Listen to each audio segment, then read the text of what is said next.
Okay, तो जल्दी से मूव करते हैं 27 और। हाँ, तो यहाँ पर क्वेश्चन नंबर 2, बेटा क्वेश्चन नंबर 2 में देखो यहाँ पर आपको क्या बोला है। A beam of light strikes on the mirror of the assembly 45 degree एक दूसरे से, ठीक है। और यहाँ पर बोल रखा है कि राइट एंगल में दोनों मिरर्स एक दूसरे से रखे हुए हैं, ठीक है। विच ऑफ द फॉलोइंग, देखो बेटा यहाँ पर क्या बोल रहा है। The right angle mirror assemblies rotate such that the angle of incidence becomes 60 degree. पहले एंगल ऑफ इंसिडेंस कितना था, 45 डिग्री, अब 60 डिग्री बन जाता है। इस तरह से उसको रोटेट किया है। तो इनमें से कौन सा सही है? ठीक है बेटा, जल्दी से करते हैं इसको। यहाँ पर ये सिर्फ ज्योमेट्री का ही खेल है, कोई कॉन्सेप्ट वगैरह कुछ है नहीं खास। बेटा ये 90 डिग्री था, तो लाइट रे इस तरह से आती थी और यहाँ से वापस चली जाती थी। तो एंगल ऑफ डेविएशन 0 डिग्री था, ये 45 डिग्री, तो ये भी 45 डिग्री। तो बेसिकली अब इसको क्या किया, एंगल ऑफ इंसिडेंस 60 डिग्री बन जाए तो इसके लिए क्या करना पड़ेगा, पूरी असेंबली को इस तरफ रोटेट करना पड़ेगा 15 डिग्री से। तो यदि मैं पूरे सिस्टम को 15 डिग्री से रोटेट करता हूं तो क्या होता है। तो बेटा यहाँ अभी लाइट रे तो जैसे आ रही थी वैसे ही आएगी, लेकिन ये वाला जो एंगल जो आपको दिख रहा है, this will become now 60 degree. यदि ये 60 डिग्री है तो रिफ्लेक्ट होते वक्त भी ये 60 डिग्री होगा, ये फिर से 60 डिग्री बनाएगा, ठीक है। तो ये जाएगी सामने वाली सरफेस पर ऐसे। अच्छा बेटा इन दोनों के बीच में तो 90 डिग्री एंगल ही है ना। बेटा यदि ये 60 डिग्री है तो ये वाला 30 होगा, तो ये वाला फिर से 30 होगा, और ये 30 है तो ये 60। तो नहीं फिर सर, वो 60 होगा ना ट्राइंगल में। सॉरी सॉरी सॉरी उल्टा लिख दिया या। बेटा ये 60 होगा, क्यों होगा, क्योंकि ये 90 डिग्री तो ये 60 डिग्री है ना, और ये 30 होगा। अब ठीक है ना, करेक्ट। तो बच्चों यहाँ पर ये वाला एंगल 30 डिग्री और फाइनली ये वाला एंगल फिर से 30 डिग्री। तो बेटा हम एक काम कर सकते हैं, हम ये जानते हैं कि ये फर्स्ट वाला और ये सेकंड वाला दो सरफेसेस है, दोनों से क्या हो रहे हैं, डेविएशन हो रहे हैं। तो हम लोग दोनों के डेविएशन निकाल सकते हैं, है ना। यस, तो अब फर्स्ट वाले पर डेविएशन कितना होगा, डेल्टा वन, बोलिए दोस्तों, पाई माइनस 2i। और सेकंड वाले में डेविएशन कितना होगा, पाई माइनस आई। तो इस वाले में जो डेविएशन हो रहा है वो 60 डिग्री है, और दूसरे वाले में डेविएशन हो रहा है 120 डिग्री हो रहा है। यस, कोई दिक्कत किसी को। तो वैसे देखा जाए तो टोटल डेविएशन यदि यहाँ पर बात करें तो वो 180 डिग्री का हो गया, है ना।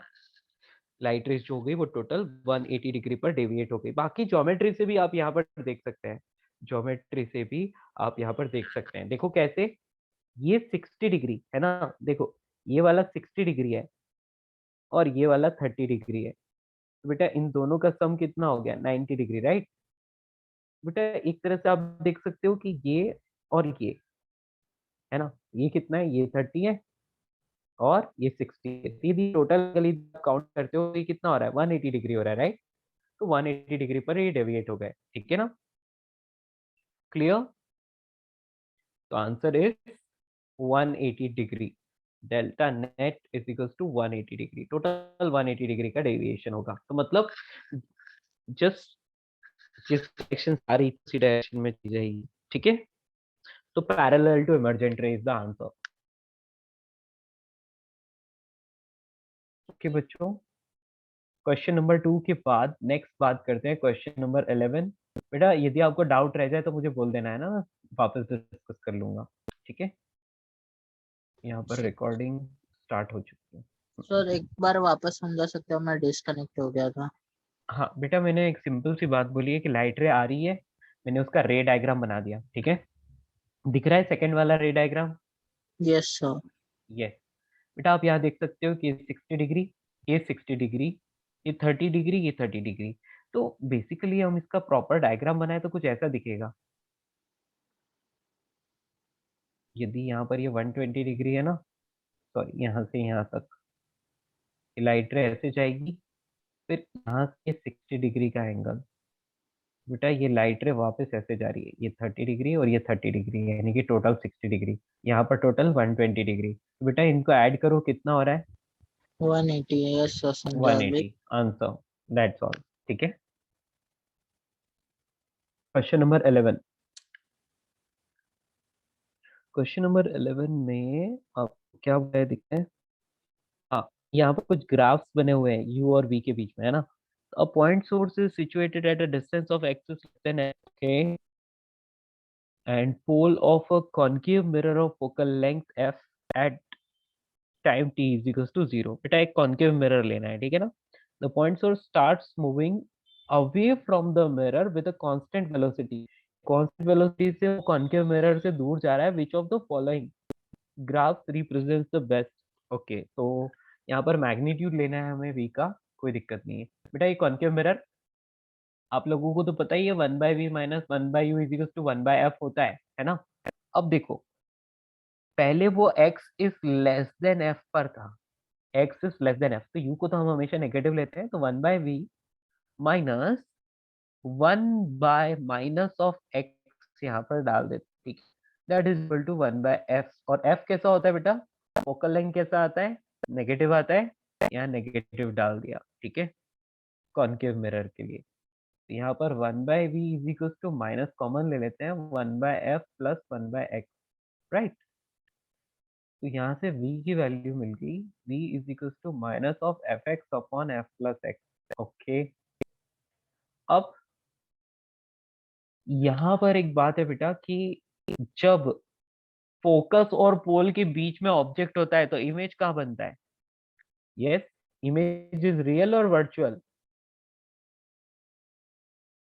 इफ ऑब्जेक्ट इज प्लेस्ड, देखो यहाँ पर देखो मैंने प्रॉपर साइन कन्वेंशन यूज किया है, तो यहाँ पर ये नेगेटिव आ रहा है, मतलब रियल इमेज बन रहा है। कैसा बन रहा है? रियल ये इमेज। हाँ, real image when object is placed between focus and pole, ठीक है?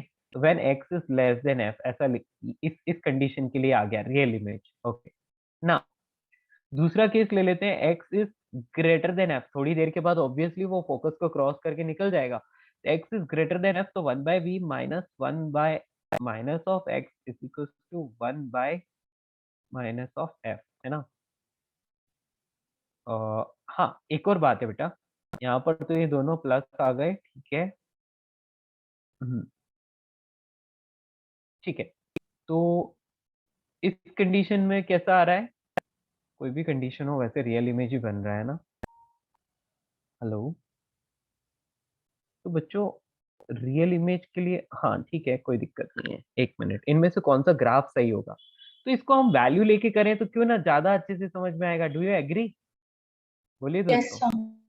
या बेटा ऐसा क्वेश्चन जब भी आता है ना, आप कोई ना कोई वैल्यू लेके इसको सॉल्व करो, ठीक है? तो आप कोई वैल्यू लेकर यदि इसको सॉल्व करते हो तो आपको ज्यादा अच्छे से आएगा। जैसे कि एक एग्जांपल ले लो, आप फोकल लेंथ की वैल्यू 20 सेंटीमीटर डाल दो, पहले u की वैल्यू 10 डालो, और फिर दूसरे केस में u की वैल्यू आप कितनी डालोगे? दूसरे केस में आप u की वैल्यू डालोगे 30। समझ रहे हो? एक बार पॉजिटिव लिया और एक बार नेगेटिव लिया, ठीक है ना? क्या मेरी बात समझ पा रहे हो? Yes yes. तो बस अब यहाँ पर आपको क्या करना पड़ेगा, यहाँ पर आप निकाल लोगे v की value, 1/v minus 1/u is equal to 1/f। v की वैल्यू यहाँ पर भी मिलेगी, v की वैल्यू यहाँ पर भी मिलेगी, तो आपको दोनों तरफ पता चल जाएगा कि v की वैल्यू कितनी आ रही है ना? ठीक है, अब इनमें से कौन सा करेक्ट आंसर है? इनमें से कौन सा आंसर करेक्ट है? तो बेटा एक बात तो है कि पहले जब हम एक बात जानते हैं कि किसी भी मिरर के यदि फोकस पर ऑब्जेक्ट रख दिया जाए तो इमेज कहाँ बनता है? इन्फिनिटी पर। यस और नो?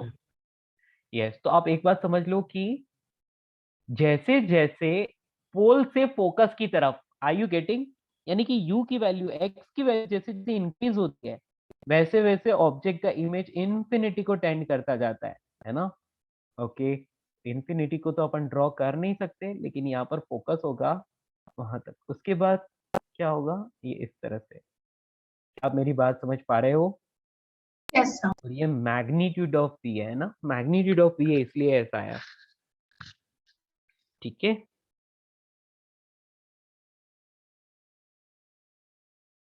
किसी को कोई प्रॉब्लम? नो सर तो या इस तरह से सॉल्व करने में थोड़ी प्रॉब्लम होती है, इसलिए आप क्या करो बेटा, आप ना वैल्यूज रख के करो तो आपको ज्यादा अच्छे से फील होगा, ठीक है ना। हाँ जी, तो बेटा यहाँ पर हम लोगों को एक बात मिली क्या, v is equal to minus of F X upon F plus X, ऐसा आपको फॉर्मूला मिला, ठीक है। तो अब जब x, ठीक है, just a minute, 1/v minus 1/u minus x रख, that is equal to 1/f, ठीक है, और उसको हमें नेगेटिव रखना है, ठीक है ना। तो अब इसको सॉल्व करोगे तो जो भी इक्वेशन आती है तो उस इक्वेशन से भी हम लोग उसको आइडेंटिफाई कर सकते हैं, ठीक है। थोड़ा सा क्रिटिकल है इसको समझना, क्योंकि हम लोगों को ये कर्व्स इतने अच्छे से नहीं आते हैं, ठीक है। मैथ्स में जब ये कर्व्स वाला चैप्टर कंप्लीट हो जाएगा तब आप और भी अच्छे से समझ पाओगे। तो क्वेश्चन नंबर 11 के बाद नेक्स्ट कौन सा था,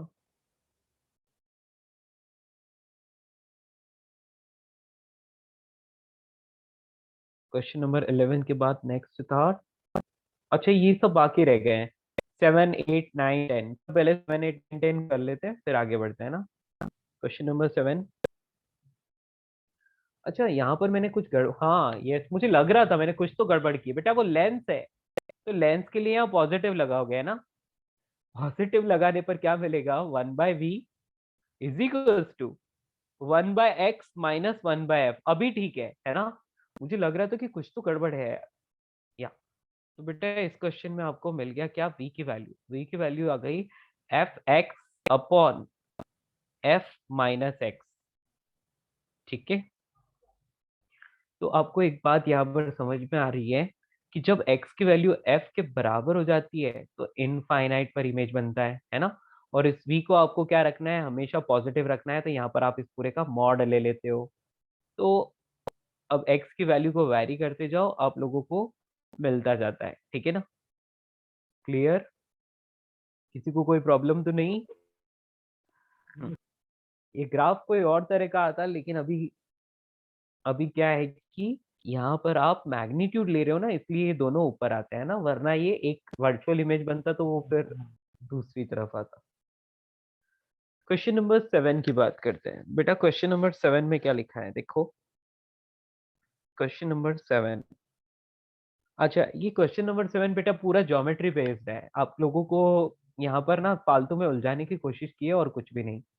यहाँ पर एक ऑब्जेक्ट रखा है और जैसे कि मैं इमेज में देख सकता हूँ, इसको ओ बोल दिया और यहाँ से किसी एल डिस्टेंस पर, और यहाँ से यहाँ तक कुछ भी नहीं है, इससे ऊपर मिरर है एल डिस्टेंस तक, ठीक है। एग्जैक्टली ज्योमेट्री तो नहीं बना सकता, लेकिन बेटा रफली मैं ड्रॉ कर रहा हूँ, ठीक है ना। बेटा ये भी क्या आ गया एल, तो यहाँ से यहाँ की डिस्टेंस इस सेंटर से यदि देखा जाए ना, सेंटर से यहाँ की डिस्टेंस देखा जाए तो ये 3l/2 हो रही है, 3l/2, और यहाँ से यहाँ तक की डिस्टेंस भी 3l/2 हो रही है। और बेटा ये यहाँ की डिस्टेंस l/2, यहाँ से यहाँ की डिस्टेंस l/2, बीच में कोई मिरर नहीं है, बीच में क्या है, खाली स्पेस है, यानी कि उससे रिफ्लेक्शन नहीं होता, ठीक है ना, यहाँ पर कुछ भी नहीं है। ओके, तो आप लोगों को क्या करना है, इससे पीछे और एल डिस्टेंस पर एक स्क्रीन रखी हुई है, तो इससे और एल डिस्टेंस पर पीछे एक स्क्रीन है या वॉल है, ये वॉल मैंने ड्रॉ कर दी। अब क्या करोगे बेटा, एक लाइट रे यहाँ से जाएगी, बेटा देखो ये l/2 है, ये l है, तो जितना एंगल यहाँ पर बनता है उतने ही एंगल से क्या होता है, रिफ्लेक्शन। तो बेटा देखो ये l/2 अपॉन l, लेकिन यहाँ पर बेस कितना है, 2l है, तो ये l तक जाएगा, समझ में आया। तो जो इमेज बनेगा मैं उसको येलो कलर से बनाता हूँ, दैट विल बी बेटर। कि लाइट यहाँ से गई यहाँ तक और यहाँ से रिफ्लेक्ट होकर एग्जैक्टली यहाँ पर आती है, ठीक है। क्या मेरी बात समझ पाए, ये टोटल डिस्टेंस 2l, क्योंकि ये थीटा एंगल था तो ये भी थीटा बनेगा, ये भी थीटा है, तो यदि ये 2l है तो ये वाला l होना चाहिए, क्योंकि perpendicular is half of the base, okay. तो इसका मतलब एग्जैक्टली इस मिरर के इस वाले पॉइंट के यहाँ पर ये मैच करेगा। मैं सिर्फ एक तरफ बना रहा हूँ, नीचे की तरफ उसका कॉपी हो जाता है ना। अब मैं ब्लू कलर का ले लेता हूँ। अब देखो एक और लाइट रे है, तो यहाँ से यहाँ तक जा रही है, और यहाँ से लेट से थीटा डैश एंगल बन रहा है। तो बेटा रिफ्लेक्शन के वक्त भी वो थीटा डैश एंगल बनेगा, ये थीटा डैश। अच्छा बेटा, आपको थीटा डैश की वैल्यू पता है, tan theta dash is equals to perpendicular, ये हो गया 3l/2 upon base is l, तो 3/2 के बराबर होना चाहिए। तो यदि ये वाला 2l है, तो बेटा इसका 3/2 टाइम्स, यानी कि ये कितना हो जाएगा, 3l हो जाएगा। कहाँ से, इस मिरर के टॉप मोस्ट पॉइंट से, यहाँ से यहाँ तक ये डिस्टेंस हो जाएगी 3l के बराबर। ठीक है बच्चों, समझ पाए? तो अब देखो फील्ड ऑफ व्यू क्या होता है, फील्ड ऑफ व्यू क्या होता है। बॉटम मोस्ट पॉइंट से रिफ्लेक्टेड लाइट रे ये रही, है ना, और टॉप मोस्ट पॉइंट से रिफ्लेक्टेड लाइट रे, जो दोनों की दोनों इस ऑब्जर्वर ओ की आईज में जाए, है ना। यानी कि फील्ड ऑफ विजन क्या है, फील्ड ऑफ व्यू क्या है, यहां से लेकर इस पॉइंट तक, इस पॉइंट तक, है ना। यानी कि ये व्हाइट व्हाइट रीजन के अंदर यदि ऑब्जेक्ट रहता है तो वो ऑब्जर्वर को दिखाई देता है, और इस रीजन के नीचे जैसे ही आ जाता है ऑब्जेक्ट, वो ऑब्जर्वर को नहीं दिखाई देता। Do you agree? बोलो दोस्तों, do you Clear. Agree? Yes yes. Sir. तो ऐसा का ऐसा नीचे भी होगा, तो आप ये समझ लो कि सिर्फ ये यहां से लेकर यहां तक ही दिखाई दे रहा है, बाकी ये वाला पूरा एरिया जो है ये डार्क स्पॉट, इसमें नहीं दिखाई देगा कहीं पर भी, है ना। तो 3l ऊपर 3l नीचे, टोटल 6l डिस्टेंस में ही ऑब्जेक्ट दिखाई देता है, और उसकी वेलोसिटी u है, तो टाइम इज 6l/u ओवर। क्या आप मेरी बात समझ पाए? यस। थोड़ा सा यहाँ पर आपको कॉमन सेंस यूज करना है, बस कुछ नहीं, ठीक है। तो फील्ड ऑफ व्यू देखना था आपको, और कुछ नहीं। तो मैक्सिमम कितनी दूर की चीज दिखती है और मिनिमम कितने डिस्टेंस की चीज आपको दिखती है, दोनों के बीच का गैप फील्ड ऑफ व्यू हो जाता है, और वो पूरा ज्योमेट्री से मैंने फाइंड किया है, ठीक है। इससे ज्यादा डिस्टेंस पर भी कुछ नहीं। हाँ, 3l/2, 3l/2 समझाऊं बेटा, देखो ये सेंटर पॉइंट, ये दिख रहा है आपको, ये सेंटर पॉइंट है, और ये वाला टॉप मोस्ट पॉइंट है। मिरर की लेंथ l है, और यहाँ से यहाँ गैप जो है वो l/2 का है। आपको क्वेश्चन में क्लियरली बोला है कि बीच में l का गैप है, ये एक मिरर, ये दो मिरर, और ये l, ये l और ये भी l, ऐसा आपको क्लियरली बोला है क्वेश्चन में, ठीक है ना। ओके दोस्तों, तो इसलिए परपेंडिकुलर 3l/2 हो गया, और बेस जो है वो l है, ठीक है। क्वेश्चन नंबर 7 क्लियर हो गया। क्वेश्चन नंबर 8, बेटा क्वेश्चन नंबर 8 में बात करें तो इसमें भी वैसा ही कुछ है। यहाँ पर एक मिरर रखा है हॉरिजॉन्टली, और एक और मिरर कुछ इस तरह से रखा है, and this is making angle 30 degree. Okay, तो बेटा जी अब आपको पूछा है कि अब point source of light S is placed, okay इसको यहाँ पर रख दिया, एग्जैक्टली एस को यहाँ रख दिया। तो बेटा एस को यहाँ रखने पर एक बात तो क्लियर है, क्या, कि एस का एक इमेज तो बनेगा इस फ्लैट मिरर में, और एक इमेज बनेगा इस वाले मिरर में, है ना। मतलब कि इन दोनों में बन जाएगा। तो एक मिनट ना, क्वेश्चन ठीक से पढ़ना पड़ेगा, ये क्या क्या चीजें। A point source S is placed in front of a large mirror as shown, which of the following observer will see only one image of S? तो बेटा कौन सा ऑब्जर्वर एस सिर्फ एक इमेज देखेगा? हाँ जी बेटा, हमें एक बात पता है कि रिफ्लेक्टेड लाइट रे यदि ऑब्जर्वर की आई में जाए, तो ऑब्जर्वर जो है इमेज को देख पाएगा, है ना। वही आपको करना है और कुछ नहीं। तो यहाँ पर कैसे ऑब्जर्व करें, ये एग्जैक्टली इस कॉर्नर पर बैठा हुआ है। हाँ जी, सबसे पहले बात करें सी की। यदि सी यहाँ पर है, ठीक है, तो अब क्या होगा, यदि कोई भी लाइट रे यहाँ जाती है तो वापस रिफ्लेक्ट होकर इसी जगह आ जाती है, तो सी की आई में तो आएगी ही नहीं। इस मिरर से देख पाएगा, लेकिन इस फ्लैट मिरर से कभी नहीं देख पाएगा, है ना। तो बेटा एक बात तो आपको समझ में आ गई कि ये नीचे वाला हॉरिजॉन्टल मिरर में कभी भी सी को इमेज नहीं दिखाई देगी, तो सी के लिए तो एक ही इमेज आ रही है। अच्छा ए का क्या होगा, ए के लिए देखते हैं, ए कितनी इमेज देख पाएगा, बी तो दो इमेज देख पाएगा, उसमें कोई दिक्कत वाली बात ही नहीं है ना। बी दो इमेज देख पाएगा, तो बी को तो हटा ही दो आप डायरेक्टली, बी 2 इमेज देखता है। सी मेरे यहाँ पर सी इस जगह है ना बेटा, इस वाले मिरर में तो वो देख ही पाएगा, लेकिन वर्टिकल वाले मिरर में नहीं देख पाएगा। इसका रीजन क्या है बेटा, क्योंकि वर्टिकल से देखो लाइट रेस जाएगी तो एक तो इसके वापस रिफ्लेक्ट हो जाएगी और बाकी जो भी जाएंगी वो उस तरफ जाएंगी, तो सी की तरफ जा ही नहीं पा रही। Correct, so C will see only one image.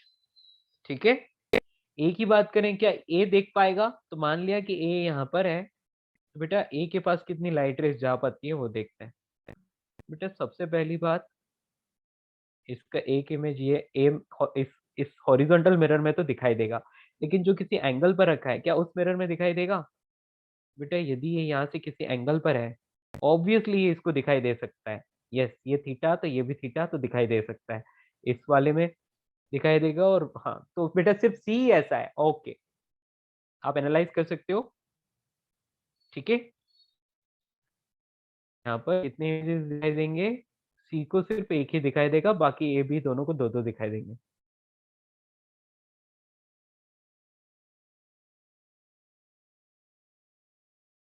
Okay, answer is only, सिर्फ सी को दिखाई देगा, है ना? That's all. तो only C can observe one image, बाकी दोनों को दो दो दिखाई देंगे। Question number 9। हाँ जी, किसी को कोई कंफ्यूजन रहा है इसमें? No? No, sir. Good. Question number 9। A circular boundary of a concave mirror subtended an cone theta, ठीक है, और उसके बाद बोल रखा है कि center of curvature the minimum value of theta for which the ray incident on this mirror parallel to the principal axis suffers reflection more than one is। हाँ जी, क्या क्वेश्चन है? एक मिनट, हाँ मेरे को फिर से पढ़ने दो। Circular boundary of a concave mirror subtended in half angle theta, ठीक है, सेंटर ऑफ कर्वेचर दे रखा है, उस पर बना रहे हैं। ठीक है, minimum value of theta for विच रे incident on this mirror parallel to the principal axis suffers reflection more than one is। principal axis suffers reflection more than one। हाँ जी, क्वेश्चन क्या बोल रहा है, कुछ समझ पाए? हेलो, इस तरह का एक मिरर है, यहाँ पर सेंटर ऑफ कर्वेचर है, तो ये एंगल थीटा, तो ये वाला एंगल भी थीटा, इस तरह का आपको दिया हुआ है अरेंजमेंट। ठीक है,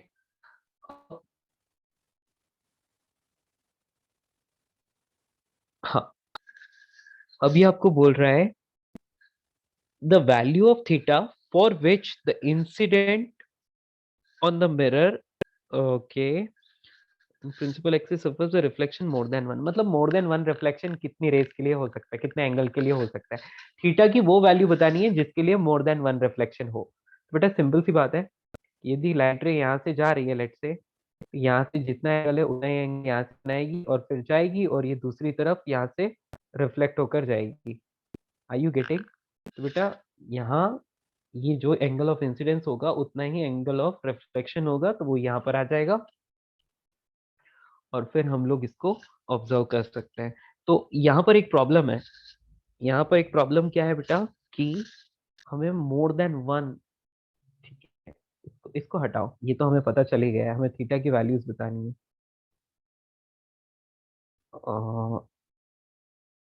एक जनरल एंगल ले सकते हैं इस तरह से, तो ये आई तो ये भी आई। हाँ जी, तो बेटा मोर देन वन रिफ्लेक्शन के लिए कितना एंगल होना चाहिए, क्या करें इसमें, एनी आइडिया? यस बच्चों, एनी आइडिया?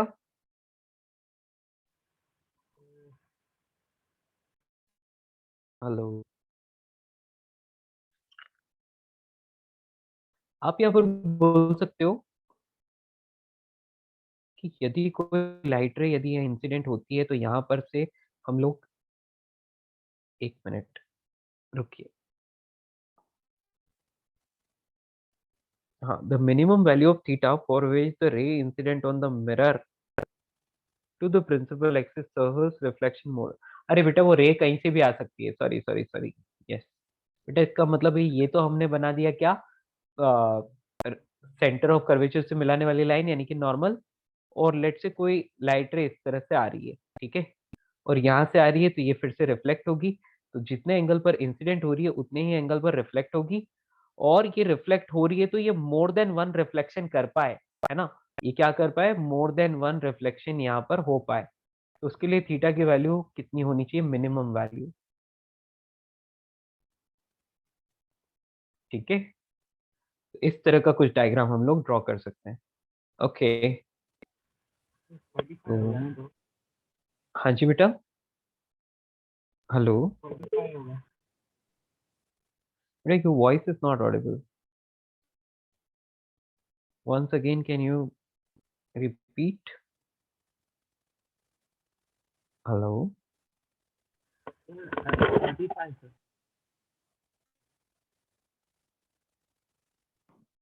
सर इसमें रे तो पैरेलल है ना प्रिंसिपल एक्सिस से, अच्छा अच्छा, क्वेश्चन में एक दिया है। मिनट, एक मिनट। अच्छा, क्वेश्चन में ही दिया है, okay okay okay okay, late me read again.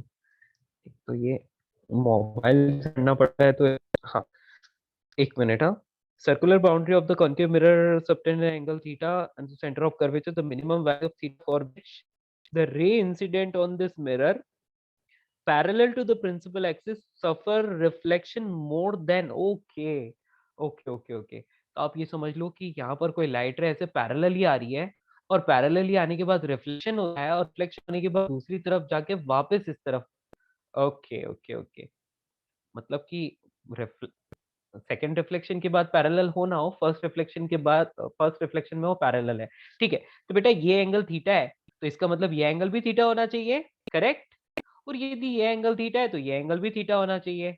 Yes दोस्तों, इसमें कोई दिक्कत, हेलो, नो सर। ओके, इतना तो हमें समझ में आया।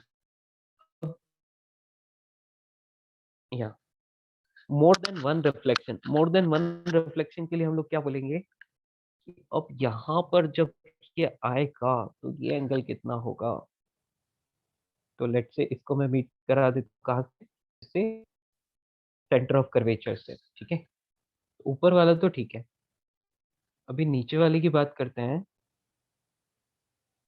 तो बेटा ये तो कोई बहुत ही स्मॉल एंगल होगा, है ना, ये कोई बहुत ही छोटा एंगल होगा, एक मिनट 30 30, हाँ ऐसा हो सकता है, ठीक है, हाँ जी। तो यहाँ पर बेसिकली हम लोगों को ज्योमेट्री यूज करनी पड़ेगी और हमारे पास और कोई ऑप्शन नहीं है, ठीक है ना। यहाँ से यहाँ तक एंगल 2 थीटा हो गया, ठीक है, ये एंगल कितना हो गया 2 थीटा, यहाँ से यहाँ का एंगल थीटा हो गया, और ये एक ट्राइंगल बन रहा है तो इसको अल्फा बोल दो, ठीक है। तो बेसिकली हम लोगों को पता चल गया क्या, कि ये थीटा और ये थीटा, ये थीटा और अल्फा, तो theta plus alpha is equals to 180 degree, yes और नो, इज इट फाइन। अच्छा बेटा, यदि ये ऊपर वाला थीटा है और ओके ओके, इसको भी कुछ और लिखना पड़ेगा, जस्ट अ मिनट। हाँ, तो बेटा नीचे वाले पर भी उसी एंगल पर जाए ऐसा थोड़े ना जरूरी है, यहाँ से यहाँ का ये कॉमन, ओके, ये साइड कॉमन हो गई, ठीक है, उसके बाद ये थीटा है, ये थीटा है, दो एंगल्स भी, दो एंगल इक्वल हो गए, तो इधर से भी थीटा उतना का उतना ही रहना चाहिए, ऐसा क्वेश्चन में बोला है, बेटा ये भी थीटा तो फिर ये भी थीटा, और क्या, है ना, करेक्ट है दोस्तों।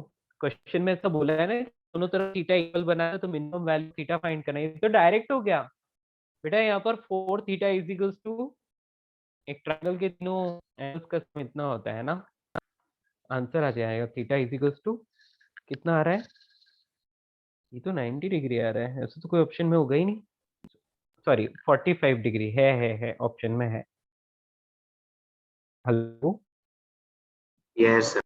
बेटा, क्वेश्चन तो इजी था, फालतू पता नहीं क्यों इतना टाइम वेस्ट, शायद ठीक से मैंने इस क्वेश्चन को ध्यान में नहीं रखा। एक्चुअली ये तो यही बोल रहा है कि दोनों तरफ थीटा एंगल बनेगा, या तो ठीक है, फिर तो ये डायरेक्ट आंसर है, ये तो ज्योमेट्री है, बच्चों वाला क्वेश्चन था। ओके, चलो कभी कभी हो जाता है। Next question number 10, yes question number 10।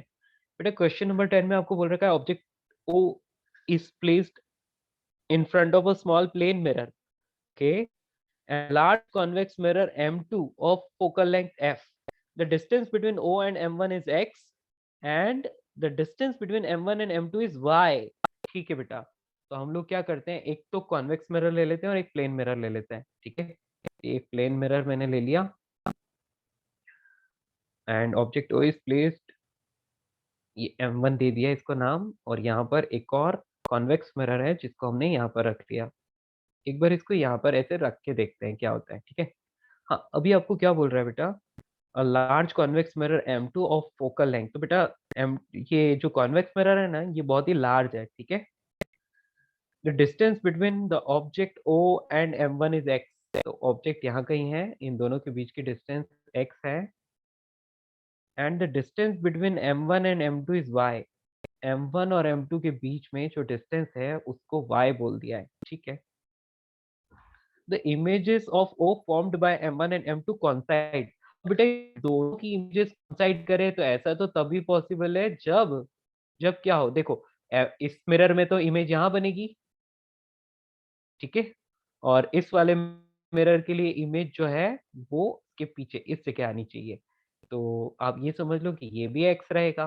तो बेटा इस कर्व्ड मिरर के लिए b की वैल्यू जो है वो y प्लस x होनी चाहिए। Yes, do you agree? और वो भी नेगेटिव वाला, है ना। तो आपका काम तो हो गया, इन दोनों की इमेजेस कोइंसाइड कर रही है। वो कब कोइंसाइड करेगी दोस्तों? जब ये यहाँ पर बने, है ना। यहाँ से यहाँ की डिस्टेंस हो गई x प्लस वाई, ठीक है।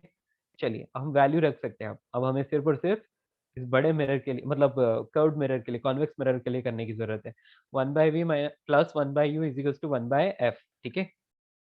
पूछा क्या है आपसे, images from the M1 M2 concept value of f, focus find करना है। u की वैल्यू आपको पता है, that is minus of 1/y minus x। Agree? Total distance y थी और यहाँ से यहाँ x था। बेटा ये डिस्टेंस कितनी हो जाएगी, y माइनस x, है ना।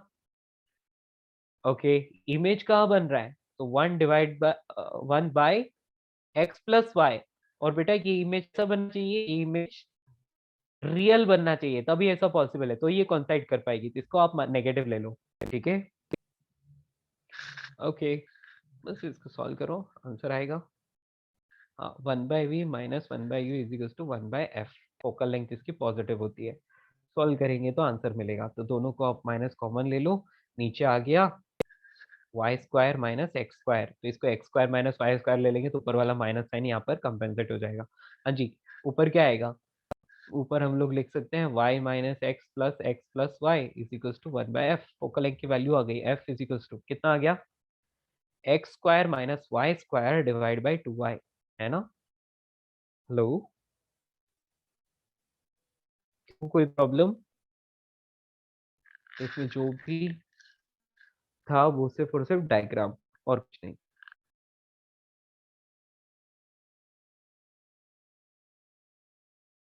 ओके दोस्तों, डन। आदित्य 45 क्या बेटा, तो पुराना क्या पिछला क्वेश्चन था। हाँ जी, ये क्वेश्चन सबका क्लियर हो गया, आगे बढ़े। चलिए, तो क्वेश्चन नंबर 11 तक तो हमारे सारे डाउट्स क्लियर हो गए। अब डायरेक्टली चलते हैं 20, है ना, 17 एंड 20। यस, क्वेश्चन नंबर 17 पर आ जाइए सभी लोग। क्वेश्चन नंबर 17 में क्या हो रहा होगा बेटा, देखते हैं। देखो, आपको यहाँ पर मैं पूरा सॉल्व नहीं कर रहा हूँ, आपको बस हिंट दे रहा हूँ। एक लाइट रे है, यहाँ से आई 45 डिग्री एंगल पर, तो रिफ्रैक्ट होती है, आपको रिफ्रैक्टिव इंडेक्स दे ही रखा है, तो ये एंगल आर होता है। यहाँ से यहाँ आएगी तो बेटा ये वाला एंगल भी आर होगा, तो यहाँ वाला एंगल भी कितना होगा, आर होगा, और लाइट रे यहाँ जाएगी। अब बेटा ये वाला एंगल आर है, तो यहाँ पर जो एंगल है ये 90 डिग्री माइनस आर होगा, ठीक है। अब आपको यहाँ पर एक चीज चेक करनी है, क्या ये 90 माइनस आर जो है इट इज ग्रेटर देन सी और नॉट, है ना।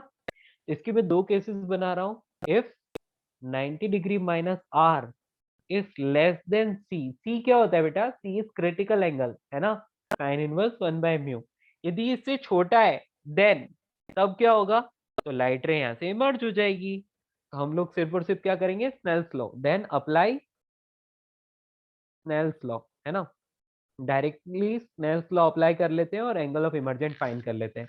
तो यहाँ पर इसका लेट से n है, तो लिख लो n sine 90 degree minus I is equals to 1 sine R. तो यहाँ से आपको आर की वैल्यू डायरेक्टली मिल जाएगी। लेकिन यदि 90 degree minus r is greater than c, यदि ये सी से ज्यादा है, क्रिटिकल एंगल से ज्यादा है, तो ऐसे में क्या हो जाएगा, TIR टोटल इंटरनल रिफ्लेक्शन हो जाएगा। ठीक है, तो यदि यहाँ पर टोटल इंटरनल रिफ्लेक्शन होगा तो उस कंडीशन में ये इस तरफ वापस जाएगी। तो ये एंगल कितना है, 90 डिग्री माइनस आर ही होगा ये भी। ओके, तो ऐसे में ये वाला एंगल आर हो जाएगा। यदि ये आर है तो बेटा ये जब बाहर निकलेगी तो फिर से 45 डिग्री पर ही बाहर निकलेगी। ओके, क्या मेरी बात समझ पाए? तो देखो मैंने दोनों केस समझा दिए, आपको बस ये देखना है कि इस वर्टिकल सरफेस पर TIR हो रहा है कि नहीं हो रहा है। ठीक है, और आर की वैल्यू कैसे फाइंड करोगे, सबको पता है। आर की वैल्यू हम लोग फाइंड करेंगे 1 sin 45 degree is equals to n sin r। यहाँ से आपको आर की वैल्यू मिल जाएगी। ठीक है, किसी को कोई भी प्रॉब्लम, क्या इसको कर पाओगे? Yes, sir. TIR हो रहा है, हाँ गुड, TIR हो रहा है तो आंसर 45 डिग्री ही होगा, है ना, मतलब डेविएशन पूछा है क्या? हाँ डेविएशन, तो फिर उस कंडीशन में डेविएशन कितना हो जाएगा, 180 डिग्री, है ना, यदि TIR हो रहा है तो। और TIR नहीं हो रहा है तो फिर हम लोग इससे फाइंड करेंगे, ई फाइंड करके फाइंड करेंगे। ठीक है ना, ये बढ़ते क्वेश्चन नंबर 17 के बाद क्वेश्चन नंबर 20 ना, 21, हाँ जी, इसके बाद आपने पूछा है क्वेश्चन नंबर 20 एंड 21 दोनों।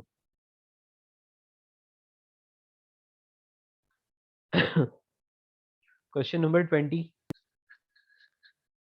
बेटा, इसमें आपको बोला है कि a cubical block of glass of refractive index n1 is in contact with the surface of the water of refractive index n2, ठीक है, and the beam of light is incident on the vertical face of the block, and after reflection the total internal, okay, सबसे पहले refraction होता है, फिर total internal reflection होता है, और वो भी बेस पर होता है। ठीक है ना, then the refraction at the vertical surface. ठीक है, तो the ray emergent at an angle theta, emergent ray के लिए आपको थीटा एंगल बोल दिया है।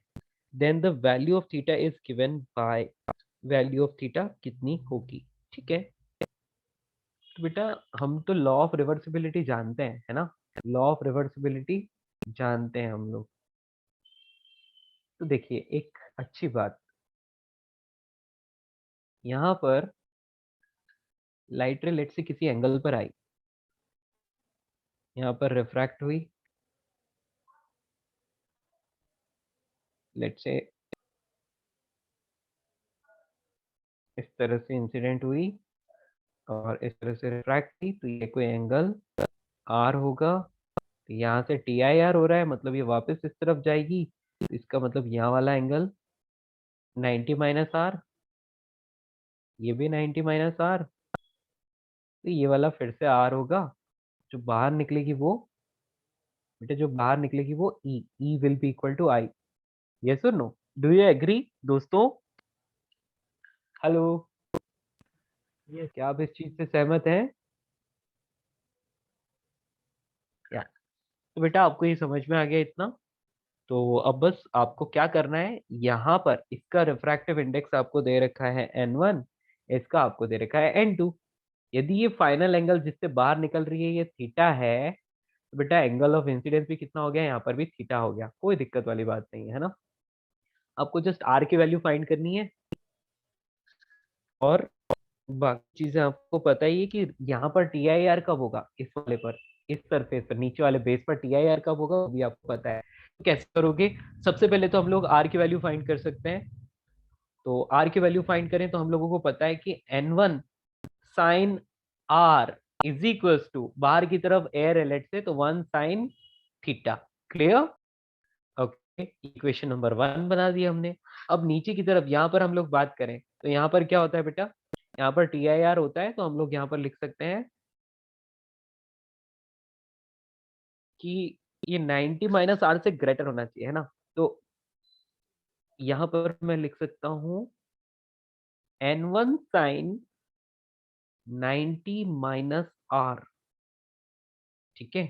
और यदि ये क्या है, यदि ये greater than n2 sine, sorry n2 sine 90 degree, yes अभी ठीक है। n2 साइन 90 डिग्री से यदि ग्रेटर है तो TIR हो जाएगा। यस और नो दोस्तों, क्या आप इस बात को समझ पाए? Yes. Yes, good. तो यहाँ से आप just cos r is greater than n2 by n1 लिख सकते हैं, है ना? cos r is greater than n2 by n1, या फिर sin 90 minus r is greater than n2 by n1। Okay, r के बारे में इंफॉर्मेशन मिल गई। तो बेटा यहाँ से आपको क्या समझ में आ गया? हाँ, 90 डिग्री, इसको ऊपर वाले को ही ले लो, कोई दिक्कत नहीं है ना। आप cos से भी ले सकते हो, किसी से भी ले लो, बात तो हुई है। हाँ जी बेटा, तो आपको एक बात समझ में आ गई कि cos r इज दिस, तो इसका मतलब r इज लेस देन, बेटा आपको पता है r इज ग्रेटर तो उसकी वैल्यू छोटी होती है। ये हेलो दोस्तों, इसमें किसी को कोई confusion? Sir, your voice is breaking. My voice is breaking, okay okay okay okay. Hello, हाँ जी बच्चों, अभी सुनाई दे रहा है ठीक से? Yes, sir. बेटा you got cos r, so now you can find the value of sin r also। हम लोग क्या कर सकते हैं, हम लोग दोनों तरफ वन माइनस इन इन दोनों को स्क्वायर कर सकते हैं पहले, और वन में से सब्ट्रैक्ट कर सकते हैं।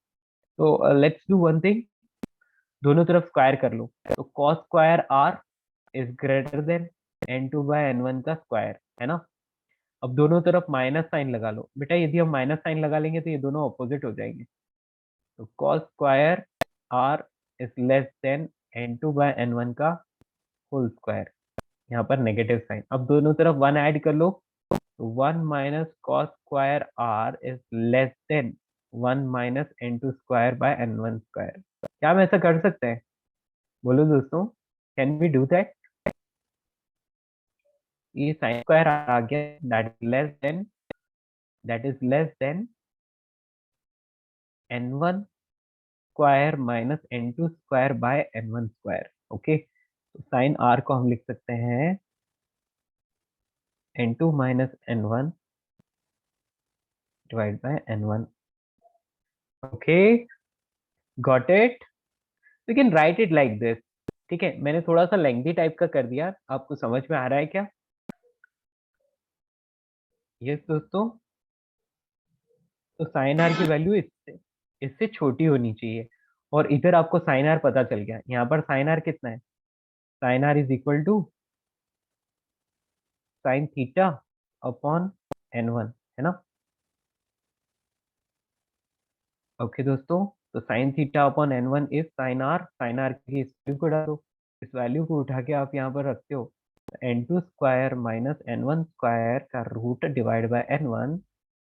ओके, और साइन आर इससे छोटा होना चाहिए, ठीक है? इससे छोटा होना चाहिए मतलब एक बार के लिए इक्वल वाला साइन लगा के यहाँ पर देख लेते हैं। तो यहाँ पर sign theta divide by n1, है ना? ये n1 से n1 हम कैंसिल कर सकते हैं, ठीक है? आपको पूछा क्या है क्वेश्चन में, वो देखिए। बेटा आपको यहाँ पर पूछा है कि साइन आर इससे छोटा होगा, है ना? तो साइन आर इससे क्या होगा? छोटा होगा, मतलब इससे छोटा ही होना चाहिए हमेशा। क्लियर? तो दोनों तरफ से n1 से n1 कैंसिल कर लिया, तो साइन थीटा शुड बी, एक मिनट, हाँ, ओके, सब कुछ ठीक है। n1 square minus n2 square, okay, कुछ उल्टा लिखा है, हाँ यस उल्टा लिखा है यहाँ पर बेटा। n1 square minus n2 square था, तो ये n1 square minus n2 square होना चाहिए था, अब भी ठीक है। ओके, तो sine theta should be greater और लेस, ये सब कुछ ठीक है। ओके ये सब फाइन है। हाँ, आपको साइन आर की वैल्यू इसके बराबर मिली ना, तो it should be less then, है ना। तो बेटा ये वैल्यू जो होनी चाहिए ये लेस देन इससे होनी चाहिए। ओके ओके ओके बेटा, यहाँ पर एक मिनट, हाँ यहाँ पर मैं फिर से लिख रहा हूँ, ये तो डायरेक्ट है ना। तो sine r should be less than root of n1 square minus n2 square divide by n1, इससे छोटा होना चाहिए। ठीक है, तो हम लोग यहाँ पर साइन आर की वैल्यू लिख सकते हैं, तो sine theta divide by n1 should be less than n1 square minus n2 square ना। n1 से n1 कैंसिल कर लो, sine theta should be less than this. थोड़ा सा लेंथी हो गया लेकिन हो गया। बेटा आंसर ए ही आना चाहिए इसका। क्या आपको ये समझ आया? हेलो बच्चों, इसमें ना ट्रिग्नोमेट्री थी, बाकी फिजिक्स तो कुछ थी नहीं इसमें, ज्योमेट्री थी पूरी तरह से। ठीक है बच्चों, क्या आप इसको समझ पाए या ये फिर से सॉल्व करूं? Hello, did you understand? Answer आ गया हमारा और ए आ रहा है आंसर, ठीक है ना।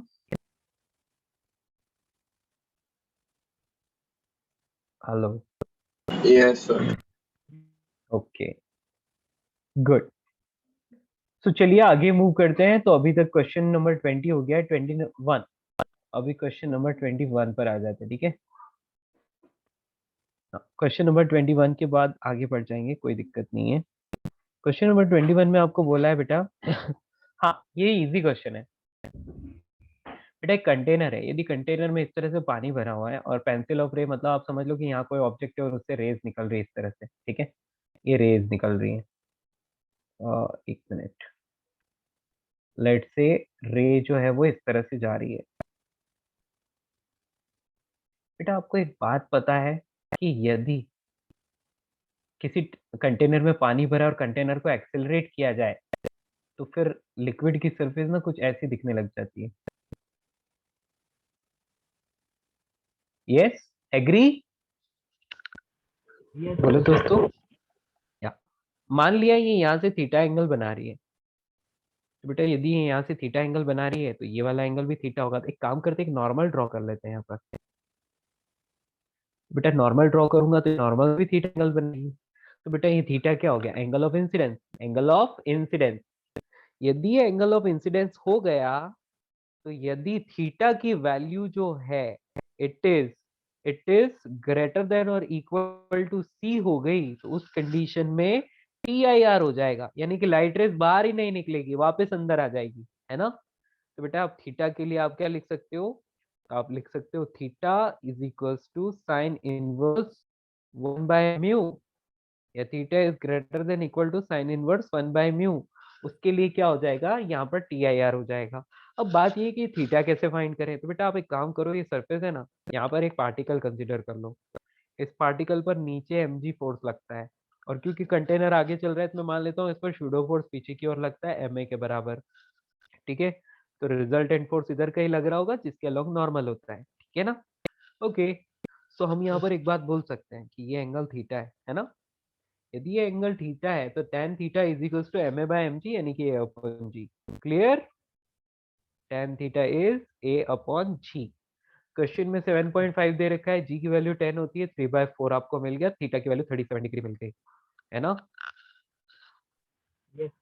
यस 37, सॉरी 37 डिग्री, ये 37 डिग्री। ओके, बाकी का काम तो आप कर ही लोगे। क्या पूछा है आगे आपको? The ray is seen to be totally reflected by the surface, then the minimum possible value of refractive index। तो मतलब minimum possible value of refractive index, मतलब तो यही हुआ ना कि म्यू साइन आई या mu sine theta should be greater than equal to 1। इसका मतलब साइन म्यू की वैल्यू जो है greater than equal to 1 by sine theta होनी चाहिए। पुट द वैल्यूज हियर, तो म्यू की value should be greater than और इक्वल टू 4/3 आ जाएगा, है ना। मतलब 4/3 उसकी मिनिमम वैल्यू आ गई, ठीक है। तो slightly greater than 4/3 over. Good, आगे बढ़ते हैं। क्वेश्चन नंबर 21 के बाद 27 एंड 33, 37, 31, 33। तो 27 पर पहले आते हैं। बेटा 27 में आपको क्या बोला है? An object is placed in front of a thin convex lens of focal length 30 centimeter and the plane mirror is placed 15 centimeter from behind the lens. Okay. Final image of the okay, okay, ठीक है बेटा। यहाँ पर क्या किया है, एक तो ले लिया कॉन्वेक्स लेंस और दूसरा ले लिया एक प्लेन मिरर। ये तो हो गया एक कॉन्वेक्स लेंस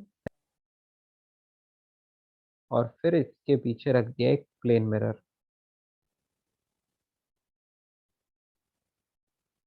ठीक है, 15 सेंटीमीटर बिहाइंड द लेंस। एक minute, plane mirror is placed 15 centimetre behind. Yes, ये 15 सेंटीमीटर है। इसकी फोकल डेप्थ आपको दे रखी है, दैट इज 30। ओके, आपका काम तो हो गया। आपको बोल दिया गया कि लेट्स से एक ऑब्जेक्ट यहाँ पर रखा है ना। ऑब्जेक्ट से यदि लाइट रेज निकलेंगी तो लाइट रेज ऐसे जाएगी, तो ऐसे जाकर फोकस पर मिलेगी। तो फोकस तो यहाँ होना चाहिए, यहाँ से 30 सेंटीमीटर की डिस्टेंस पर, है ना। ओके, कोई दिक्कत नहीं है। तो इसका मतलब क्या होगा, ये एक वर्चुअल ऑब्जेक्ट होगा। किसके लिए? Virtual object for the mirror, है ना। वो 15 सेंटीमीटर पीछे होगा, तो ये यहाँ से 15 सेंटीमीटर इसके पीछे है। ओके, एक मिनट, हाँ, जस्ट अ मिनट, क्वेश्चन फिर से पढ़ने दो। An object is placed in front of a thin convex lens of focal length 30 centimeter and a plane mirror is placed 15 centimeter behind the lens. If the final image of the object coincide with the coincide with the object, तो जो final image बनेगा वो object से coincide कर रहा है। Okay, then the distance of the object from the lens is distance of object from the lenses. तो ये डिस्टेंस हमें पता नहीं है, इसको अपन यू बोल देते हैं। और हम लोगों ने एक चीज गलत लिख ली, हटाओ इस सबको। हाँ जी बेटा, देखो, ऑब्जेक्ट डिस्टेंस यू है तो इमेज डिस्टेंस वी होगी, यहाँ कहीं बनना चाहिए। तो बेटा यह एक बात समझ में आ रहा है कि ये सिर्फ 15 सेंटीमीटर है। तो सिर्फ 15 सेंटीमीटर पर है, तो इसका मतलब ये प्लेन मिरर जो है ये फोकस से भी कम डिस्टेंस पर रखा हुआ है। इसका मतलब ऑब्जेक्ट एक वर्चुअल ऑब्जेक्ट की तरह ट्रीट करेगा, मतलब इमेज जो है, image from the lens treat will treat as a virtual object for the mirror, है ना। तो रेस क्या होंगी, रेस फिर वापस यहाँ से रिफ्लेक्ट होंगे और उसके बाद जहां ऑब्जेक्ट रखा है उसी जगह पर उसका एज बनेगी। अच्छा बेटा, प्लेन मिरर रखा है, इसका मतलब क्या हो जाएगा? इसका मतलब तो सिर्फ एक ही बात होनी चाहिए, क्या? बोलो दोस्तों यार, जब रेज नॉर्मली आती है तभी तो वो अपने पाथ को रिट्रेस कर पाती है, यस और नो। यहाँ सिर्फ कॉमन सेंस लगाना है आपको। यानी कि यदि कोई लाइट रेज इस तरह से आ रही है, यहाँ से ये आएगी तो यहाँ से ये रिफ्लेक्ट होकर वापस जाएगी, है ना। रिफ्लेक्ट होकर वापस जाएगी, तो रिफ्लेक्ट होकर वापस जाएगी तभी ये उसी जगह पर इमेज बना पाएगी जहां पर ऑब्जेक्ट है। तो इसका मतलब क्या हो गया? Yes, sir. इसका मतलब इसके फोकस वाले प्लेस पर आपको ऑब्जेक्ट को रखना पड़ेगा, तो 30 centimetre from the lens. Okay, answer आ गया। ये तो बहुत सिंपल सा क्वेश्चन। रेज अपना पाथ रिट्रेस करनी चाहिए, हिंट मिरर से टकरा के रेज अपना पाथ रिट्रेस तभी करेगी जब उस पर नॉर्मली इंसिडेंट होगी। That's all answer. Answer is f, u should equal to f 30। 27 के बाद नेक्स्ट क्वेश्चन आ जाता है 31। क्वेश्चन नंबर 31 में दे रखा है, suppose that the image must be formed on the card, यानी रियल इमेज चाहिए, ठीक है ना, which is at a certain distance behind the lens.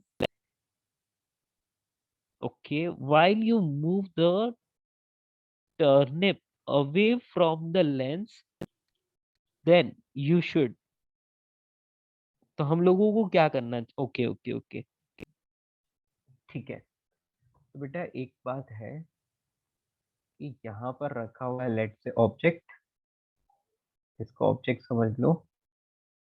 और यहाँ पर है स्क्रीन, स्क्रीन पर रियल इमेज बनाना है। ओके, स्क्रीन सॉरी कार्ड या स्क्रीन, तो इस पर आपको क्या करना है, it is not the mirror, it is just a screen.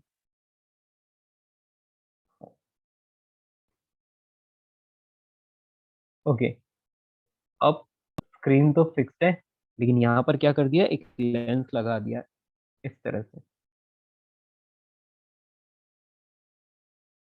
बेटा ये फोकल लेंथ है, और मान लिया कि यहाँ से यहाँ की डिस्टेंस डी है। बेटा real image, for real image आपने डिस्प्लेसमेंट मेथड पढ़ा होगा, राइट? पढ़ा था। Yes, sir. B is equal to for B. Real image d should be greater than और equal to 4f, right? Okay, यदि आप यदि आप ऑब्जेक्ट को दूर हटाते हो, तो इसका मतलब आपको आपका डी इंक्रीज हो रहा है, तो उसके लिए फोकल लेंथ इंक्रीज करना पड़ेगा, राइट? हेलो,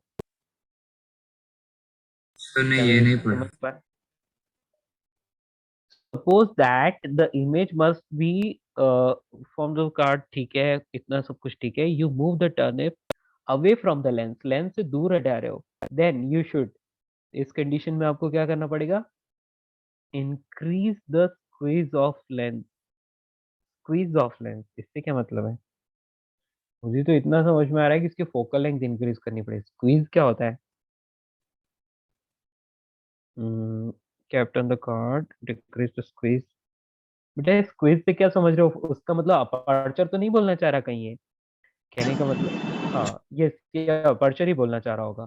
तो अपर्चर इंक्रीज करेंगे तो फोकल लेंथ इंक्रीज बेसिकली, या इसमें बी ऑप्शन। बेटा इसका आंसर क्या दे रखा है, मैं स्क्वीज वर्ड का यहाँ क्या मीनिंग है नहीं समझ पा रहा हूँ। Increase the squeeze of the lens, what is the meaning of squeeze of the lens? बेटा इसका आंसर क्या आ रहा है, मतलब डी, देखो एक बात आपको याद होगी, डिस्प्लेसमेंट मेथड में आप लोगों ने पढ़ा होगा कि ऑब्जेक्ट, ये जो ऑब्जेक्ट है और ये जो स्क्रीन है, दोनों के बीच की डिस्टेंस यदि डी है और आपको एक रियल इमेज स्क्रीन पर चाहिए, तो बेटा ये हमेशा फॉलो होगा, D should be greater than और इक्वल टू 4f। ठीक है, D should be greater than और इक्वल टू 4f। तो यदि आप ऑब्जेक्ट को लेंस से दूर हटा रहे हो, है ना, लेंस को तो उसकी जगह पर ही रखा, और यदि आप इसको दूर हटा रहे हो तो इसका मतलब डी इंक्रीज हो रहा है। तो डी इंक्रीज हो रहा है तो डेफिनेटली फोकल लेंथ को भी क्या होना पड़ेगा, आपको एग्जैक्टली उस पर बनाना, नहीं फिर तो बन जाएगा ना, तो ऐसा कुछ जरूरी नहीं है। रुको रुको रुको रुको, let me read. Decrease the squeeze of the lens, keep the card and lens as it is, and move the card away from the lens. Okay, hmm, ठीक है। रियल इमेज तो हम वैसे भी दो पोजीशंस के लिए बना सकते हैं, टू पोजीशंस के लिए ऐसा पॉसिबल है। यदि इसको उसकी खुद की पोजीशन पर रखेंगे तो काम नहीं चलेगा, उसको दूर हटाया है तो हम लोग इसकी फोकल लेंथ को, let's say exactly one image ही बन रहा है, तो उस कंडीशन में d is equal to f. Okay, logical question है ना? इसको सोचता हूँ एक मिनट। तो बेटा मैं तो एक ही बात समझ पा रहा हूँ, देखो लेट से only one real image is forming, तो एक रियल इमेज इसके ऊपर बन रहा है, ये डिस्प्लेसमेंट मेथड पर बेस्ड क्वेश्चन है। तो D is greater then 2f, यहाँ पर डी क्या हो रहा है, इंक्रीज हो रहा है। यदि डी इंक्रीज हो रहा है तो इसका मतलब फोकल लेंथ भी क्या करनी पड़ेगी, इंक्रीज करनी पड़ेगी, है ना? तो फोकल लेंथ इंक्रीज करेंगे तो पहले जैसा इमेज बन रहा था वैसा का वैसा इमेज ही इस पर बनेगा। ओके, वरना क्या होता जाएगा, इमेज जो है वो उसका मैग्निफिकेशन चेंज होता जाएगा और इमेज ब्लर भी होता जाएगा। ठीक है, तो एग्जैक्टली पहले जैसा इमेज रियल इमेज मिल रहा था वैसा ही रियल इमेज चाहिए, तो डिस्टेंस बढ़ने के साथ फोकल लेंथ बढ़नी चाहिए। तो फोकल लेंथ बढ़नी चाहिए, मतलब हम लोग स्क्विज ऑफ द इमेज, मुझे लगता है स्क्विज मतलब उसके अपर्चर से होगा, ठीक है ना? मुझे लगता है वही इंक्रीज करने की बात हो रही है। ओके, क्लियर बच्चों, बात समझ पाए? बेसिकली इसकी फोकल लेंथ इंक्रीज करनी पड़ेगी, तो स्क्वीज इंक्रीजेस मतलब फोकल लेंथ इंक्रीजेस, ऐसा होगा। हाँ जी, इसका आंसर क्या दिया बेटा? हेलो, तो फोकल लेंथ यहाँ पर इंक्रीज करनी पड़ेगी, इतना तो मुझे पता है। अब इस क्विज का मतलब यदि फोकल लेंथ से है तो आंसर बी आना चाहिए, और क्विज का मीनिंग यदि फोकल लेंथ से नहीं है तो मतलब आंसर बी नहीं होगा फिर। Anyone check for 31? Okay b. तो इसका मतलब क्विज का मतलब अपर्चर एंड फोकल लेंथ से ही, तो ठीक है वो इंक्रीज करना पड़ेगा, ठीक है ना। चलिए क्वेश्चन नंबर 33 पर आ जाता है। Let's come to question number 33। बेटा क्वेश्चन नंबर 33 में आपको बोला है a concave mirror is placed on a horizontal surface and two thin uniform layers of different transparent liquid, okay, which do not mix or interact, ठीक है, are formed on the reflecting surface, and the refractive indices of the upper and the lower liquids are mu1 and mu2 respectively. The bright point source of एक minute, bright point source at a height d is very large in comparison to the thickness of the film, okay, about the mirror coincide with it, the final image, okay, the radius of the curvature of the reflecting surface is therefore, okay। अच्छा question दिख रहा है, देखते हैं solve होता है कि नहीं। बेटा इस तरह से क्या है कि एक कॉन्केव मिरर है ना, और कॉन्केव मिरर के ऊपर क्या कर दिया, layers of different transparent liquid. बेटा यहाँ पर दो डिफरेंट डिफरेंट ट्रांसपेरेंट लिक्विड्स इस तरह से भर दिए, ठीक है। अब ठीक है इतना तो समझ में है।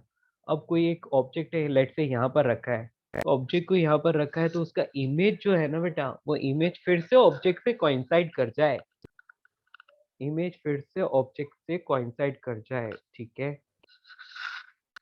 तो उसके लिए हम लोगों को बताना है, जस्ट अ मिनट, हाँ, तो कितनी हाइट पर उसको रखा जाना चाहिए, ठीक है ठीक है ठीक है। तो bright point source at a height D, ये डी डिस्टेंस पर है, above the mirror and coincide with its final image, okay. बेटा ये यहाँ से यहाँ की आपको डिस्टेंस d दे रखी है, और आपको बोल रखा है कि इसका इमेज जो है वो क्या करता है, फिर से इससे कोइंसाइड करता है। तो रेडियस ऑफ कर्वेचर कितना होना चाहिए, रेडियस ऑफ कर्वेचर कितना होना चाहिए। बेटा आप सबको एक बात तो पता ही है कि कोई ऑब्जेक्ट यदि मिरर के सामने उसके रेडियस ऑफ कर्वेचर पर रखा हो तो उसका इमेज फिर से रेडियस ऑफ कर्वेचर पर ही बनता, सॉरी सेंटर ऑफ कर्वेचर पर रखा है तो उसका इमेज फिर से सेंटर ऑफ कर्वेचर पर ही बनता है, एग्री? यस। तो इसका मतलब फाइनल इमेज कहाँ बन रहा है, फाइनल इमेज फिर से इसी पोजीशन पर बन रहा है, यानी कि आर डिस्टेंस पर बन रहा है ना। ऑब्जेक्ट को कहाँ रखा जाना चाहिए, तो हम लोग बोलेंगे एक तरह से, एक मिनट, लास्ट लाइन फिर से पढ़नी पड़ेगी। The bright point source at a height D above the mirror coincide with its own final image, okay, then the distance of the curvature of the reflecting surface therefore is, reflecting surface इसका कितना होगा, okay let's see. तो बेटा हम लोगों को एक बात तो समझ में आ गई कि फाइनल जो जहां पर ऑब्जेक्ट रखा है वहीं पर उसका इमेज बन रहा है। तो हम एक काम करते हैं, हम मान लेते हैं कि light rays are starting from mirror, are you getting, light rays are starting from mirror, और जब उसका इमेज बनता है तो उसकी अपरेंट डिस्टेंस जो है वो कहां पर होगी, आर के बराबर होगी, ठीक है। तो आप ये समझ लो कि यहाँ जो इसके अंदर है उसके अपरेंट डेप्थ को हम लोग बोल सकते हैं, ठीक है, थिन लेयर्स है, हम्म, ओके, एक मिनट, हाँ, इसमें लोअर वाला म्यू1 है, अपर एंड लोअर, ओके, ये वाला म्यू2 है और ये वाला म्यू1 है, ठीक है। रेडियस ऑफ कर्वेचर हम लोगों को पता है आर है, ठीक है। यदि वो आर पर रखा होता है तो उसी जगह पर, तो रेडियस ऑफ कर्वेचर ही तो फाइंड करनी है आपको। तो आर इज इक्वल्स टू, और नीचे वाली और ये ऊपर वाली, ये दो है, यहाँ पर दो तरह की एक अपरेंट शिफ्ट यहाँ पर हो जाएगा। ओके।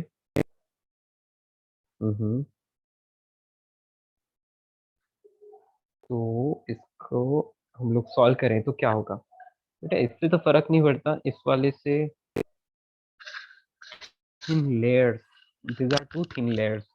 तो एक अच्छा अच्छा अच्छा यस बेटा, सुनो, जो एक वेरी थिन लेयर है, बहुत बहुत थिन, दोनों थिन लेयर्स ही है ना? तो यदि ये थिन लेयर्स है, इसका मतलब क्या हो गया? ये दो लेंस की तरह काम कर रही हैं, और ऊपर वाली जो है एक प्लेन स्लेट की तरह काम करेगी जिसकी थिकनेस नेग्लिजिबल है। तो ऊपर वाले का इफेक्ट तो नेग्लिजिबल पड़ रहा है, म्यू2 वाले का इफेक्ट तो नेग्लेक्ट कर सकते हैं। क्यों? क्योंकि बेटा आपको क्वेश्चन में बोला है कि थिन लेयर, क्या बोला है? Thin layer. ओके ठीक है, इसको मैं हजम कर लेता हूँ। थिन लेयर है तो मतलब जो अपेरेंट शिफ्ट होना चाहिए delta t is equals to क्या होता है? टी इंटू 1 - 1/μ, ये होता है। लेकिन क्या है कि ये टी वेरी वेरी स्मॉल है, बहुत ज्यादा थिन है, तो इसको हम नेग्लेक्ट कर लेते हैं। ठीक है, तो ऊपर वाले का इफेक्ट तो नेग्लेक्ट हो गया, अभी नीचे वाली का इफेक्ट यहाँ पर रहेगा। तो नीचे वाली को हम लोग ऐसे ट्रीट कर सकते हैं बेटा, देखो ये एक तरह से एक लेंस की तरह ट्रीट करेगी ना, जिसकी यहाँ वाली रेडियस ऑफ कर्वेचर जो है ना, ये तो आर रहेगी, और ये वाली फ्लैट रहेगी, तो फ्लैट वाली के लिए इनफाइनाइट। तो मैं बोल सकता हूँ कि एक लेंस और एक मिरर का कॉम्बिनेशन है। ठीक है, ये एक लेंस और एक मिरर का कॉम्बिनेशन है। ओके, तो अब हम फटाफट से पहले इसका focal length of lens find कर लेते हैं। तो क्या होता है? 1/f is to μ1 - 1 into 1/r1 - 1/r2। Yes दोस्तों, तो उसका मैं सिर्फ फोकल लेंथ फाइंड कर रहा हूँ, तो कितना आ रहा है? या तो यहाँ पर हम लोगों को मिलेगा R2 की वैल्यू तो इनफाइनाइट है ना? और R1 की वैल्यू माइनस, तो यहाँ पर आ जाएगा v1 - 1/r1, वो भी नेगेटिव वाला। ठीक है, ये इसकी फोकल लेंथ आ जाएगी। या कॉन्वेक्स लेंस ट्रीट कर रहा है, या minus, oh sorry sorry sorry sorry, plus आ जाएगा। यस, तो 1/r खत्म। बेटा मैंने R1 को तो ले लिया इनफाइनाइट, और R2 को R के बराबर ले लिया, तो दिस इज प्लस का μ - 1/r आ जाएगा, क्योंकि यहाँ पर माइनस माइनस प्लस हो जाएगा, है ना? देखो R1 की वैल्यू तो हमने डाल दी इंफिनिटी, और ये वाली वैल्यू डाल दी -r, तो यू आर गेटिंग दिस। तो focal length of lens you are getting r/μ1 - 1, ये हमें मिला। ठीक है, उसके बाद आपके पास लेंस है।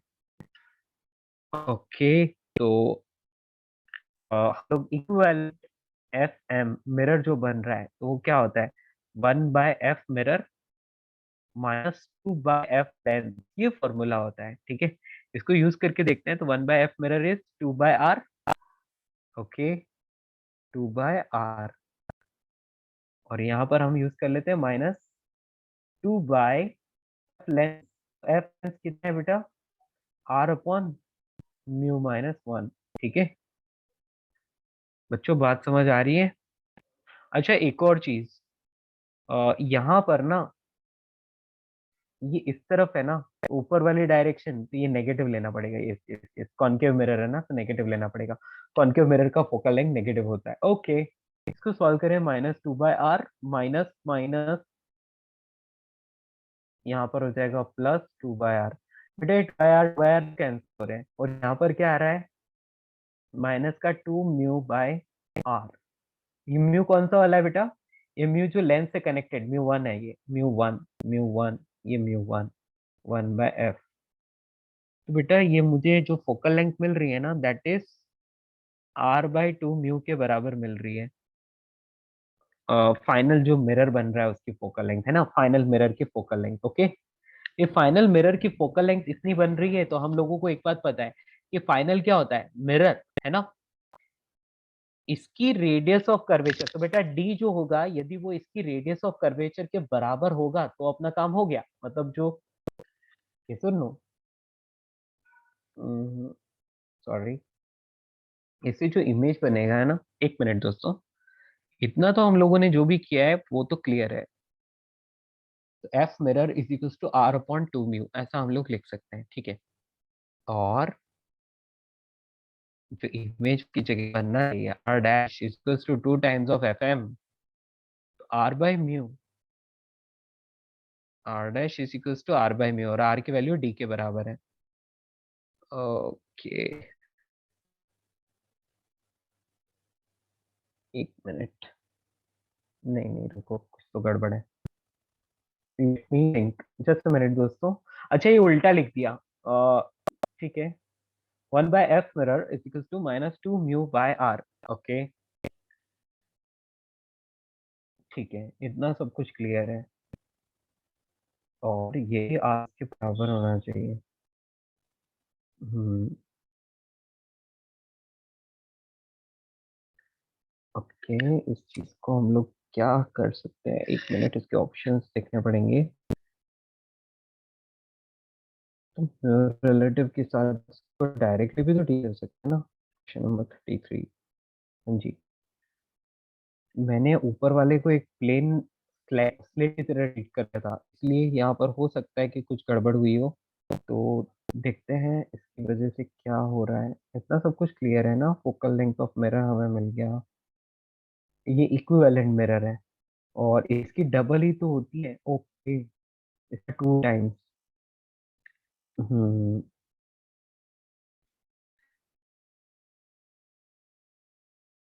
नहीं, इससे तो काम नहीं हो रहा है। नहीं नहीं नहीं, एक मिनट, हाँ, let me read the question again. यहाँ पर concave mirror horizontal layers of different transparent liquid. ठीक है, यहाँ पर the refractive indices of the upper upper is mu and lower is mu two. Oh no, सबसे बड़ी गड़बड़ तो यहीं पे हो गई। Upper is mu one and lower is mu two. Okay, तो अब इस चीज को चेंज करना पड़ेगा, जहाँ पर म्यू वन लिखा है वहां पर म्यू टू लगाना पड़ेगा। तो जहाँ पर भी म्यू वन है वहां म्यू टू लगा दिया। ठीक है, म्यू टू, म्यू टू। बेटा एक बार हम इसको सॉल्व कर लेते हैं, फिर मैं आपको क्लियर करूंगा कि क्या है, मतलब किया क्या है मैंने। ठीक है, तो बेटा यहाँ पर कहाँ रखा है, उसको डी डिस्टेंस पर रखा है ना, तो एफ मिरर, तो इसका आप डबल कर लोगे, इसका डबल कर लोगे तो 2 times of f mirror is equal to r by mu two, है ना। और ये जो होना चाहिए डी के बराबर होना चाहिए, that is r by mu two. तो r is equal to mu two into d, ऐसा आंसर आ रहा है। म्यू वन डी, हाँ ऑप्शन है। यस बच्चों, ये आंसर तो आ गया, हमने जैसे जैसे करके आंसर तक तो पहुंच गए। अभी मैं आपको समझाता हूँ कि हुआ क्या है। किसी को समझ आया मैंने क्या किया? Hello, did you understand what I have done? Yes, Kushagra, Tanisha, क्या आपको समझ आया मैंने क्या किया? टाइम थोड़ा ज्यादा लग गया, लेकिन यहाँ पर हमने क्या किया, देखो बेटा, हमने ये लेंस की तरह ट्रीट किया है किसको, लिक्विड की जो लोअर वाली लेयर है म्यू टू वाली, और जो ऊपर वाली है बेटा उसका म्यू वन है और वो बहुत थिन है। इसके लिए इसी की वजह से हमने उसके शिफ्ट को नेग्लिजिबल कंसीडर कर लिया। तो नेग्लिजिबल कंसीडर कर लिया मतलब उसका कोई इंपॉर्टेंस रहा नहीं, हटा दो उसको। ठीक है, अब ये एक लेंस की तरह ट्रीट करेगा और ये एक मिरर की तरह ट्रीट करेगा। तो सबसे पहले लेंस का फोकल लेंथ फाइंड कर लेंगे, तो लेंस का फोकल लेंथ फाइंड करेंगे तो 1 by f l is equal to mu two minus one into 1/r1 - 1/r2। यहाँ पर r1 की वैल्यू को आप इनफाइनाइट डालोगे और r2 की वैल्यू को आप माइनस ऑफ r डालोगे। ठीक है, तो ये एक्चुअल में इसकी रेडियस है, यही हमें फाइंड करनी है। तो ठीक है, इसको जैसे ही आप सॉल्व करते हो तो एफ लेंथ आपको क्या मिलता है, आपको मिलता है mu two minus one upon r, ये मिलता है। यानी कि आपको एफ लेंस की वैल्यू मिल गई। उसके बाद आप यदि इसको पूरे को एक सिस्टम को कंसीडर करो, इसकी फोकल लेंथ फाइंड करो, तो इक्विवेलेंट मिरर बनेगा। तो 1 by f m is equals to 1 by f mirror minus 2 by f lens. और क्योंकि ये एक कॉन्केव मिरर है, इसलिए हम लोग बोल सकते हैं कि इसकी रेडियस ऑफ कर्वेचर आर है ना, तो यहाँ पर क्या आ जाएगा आर बाय टू, यानी कि 2 बाय आर, और उसको हमें नेगेटिव लेना पड़ेगा क्योंकि कॉन्केव मिरर है। -2 अपॉन एफ लेंस, तो ये हो जाएगा mu two minus one upon r. ठीक है, यदि इसको सॉल्व करते हैं तो हमें मिलता है 2 म्यू टू अपॉन आर, ऐसा मिल जाता है। बेटा आपको फोकल लेंथ ऑफ मिरर मिल गई, कितनी मिली? Focal length of mirror, that is, ये एक इक्विवेलेंट फोकल लेंथ आई है ना, जो इक्विवेलेंट मिरर मिलेगा उसकी फोकल लेंथ है। तो बेटा हमें पता है कि उसका सेंटर ऑफ कर्वेचर कहाँ आना चाहिए, तो just double of focal length, तो हम लोग आर डैश लिख लेते हैं, that is 2 times of F m, और इस आर डैश की वैल्यू डी होगी, मतलब जहां पर ऑब्जेक्ट रखा है ना, तो वहीं पर इमेज बनेगा, जिसके लिए इसकी वैल्यू को डी लिख लेंगे हम लोग, है ना। तो यहाँ पर वैल्यू डाल दो, 2 टाइम्स ऑफ फोकल लेंथ, या तो हम लोगों को आर डैश को लिख सकते हैं 2 टाइम्स ऑफ फोकल लेंथ, है ना। इसको उल्टा लिख दिया, sorry, 1/fm is equals to 2 mu two upon r, yes. तो फोकल लेंथ को डबल करोगे तो ये कितना मिल रहा है आपको, आर बाय म्यू टू के बराबर मिल रहा है, and that is equal to d. यहाँ से आर की वैल्यू आ गई d upon mu two, sorry mu two into d, है ना। That's all, this is the final answer. Okay, yes that's all दोस्तों। हाँ, ये इसी तरह से करना है, बस इसमें हिंट, एक्चुअली हम लोगों को कहाँ सबसे ज्यादा समझने में प्रॉब्लम आती है, जो कि ऊपर वाली लेयर है वो बहुत थिन है, तो उसको नेग्लेक्ट करना पड़ेगा, है ना, क्योंकि उसकी दोनों तरफ रेडियस ऑफ कर्वेचर क्या रहेगी, इनफाइनाइट रहेगी, तो एक प्लेन स्लैब की तरह ट्रीट करेगा। और प्लेन प्लेन स्लैब कर सकती है वो, अपरेंट शिफ्ट तो ला सकती है, लेकिन यदि वो वेरी थिन है तो उसका शिफ्ट हम नेग्लेक्ट कर सकते हैं, तो उसको नेग्लेक्ट करना होगा, इसलिए ये आंसर है, ठीक है। yes sir. या दैट्स ऑल, फिनिश, खत्म। Sir, can you scroll a little on top so I can take a screenshot? Okay, from starting or from here only? No, from this question only, 33 वाला. अच्छा, 33 मैंने फिर से यहाँ पर solve किया है, ठीक है ना, तो आप यहाँ से इसको ले सकते हो 33, ठीक है। हाँ सर, ले लिया, थैंक यू सर. ये वाला म्यू1 है, तो आप क्या कर लो कि म्यू1 लेयर नेग्लेक्टेड, ठीक है, क्योंकि उसकी थिकनेस बहुत कम है और रेडियस ऑफ कर्वेचर है इन्फिनिटी है, इसलिए। That- ठीक है दोस्तों, हो गया आज के लिए इतना ही, कि और कुछ है, एनीथिंग लेफ्ट, क्या कुछ सॉल्व करना रहा है।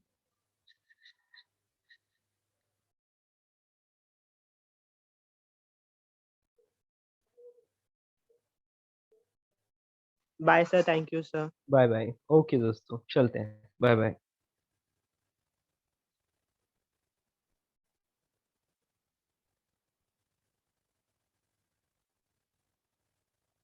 या